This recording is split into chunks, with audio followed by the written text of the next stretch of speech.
'Twas the night before Irma, and I've readied the house, and things are all calm, except for my spouse. Shutters are hung across all windows with care, knowing great winds will soon be there. I tell her we're ready, now let's go to bed, but visions of disaster dance through her head. So I flip on the telly, the dog on my lap, then before you know it, I'm into a nap. When out on the lawn there arose such a clatter, I sprang from the couch to see what's the matter. Away through the kitchen I flew in a flash, tripped on a power cord, fell flat on my ass. I opened the door, and what do you know? There's 4 huge spotlights and one hell of a glow. When what to my bloodshot eyes do appear but Jim Cantori and a shitload of gear. I thought really quickly, oh no, not this dick, and right then and there I felt really sick. Not sure it's fair, but I think he's to blame, for when it comes to disasters, I think of his name. There's Rita and Wilma and Sandy and Fran, plus Charlie and Dennis, Katrina and Jean. Whenever he's near, it's more than a squall. It's death and destruction that he comes to call.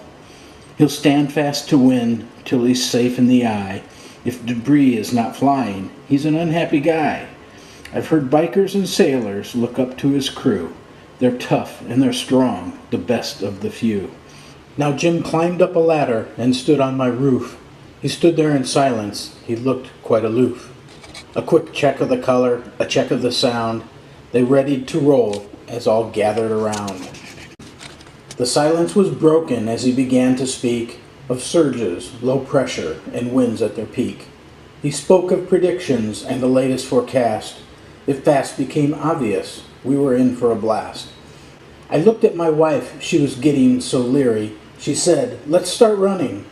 This is just way too eerie."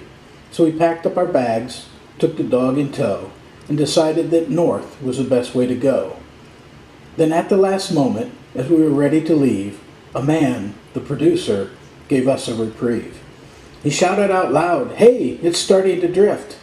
According to NOAA, to the east, there's a shift. Radar confirmed it was heading more east. Maybe, just maybe, we'll escape this big beast."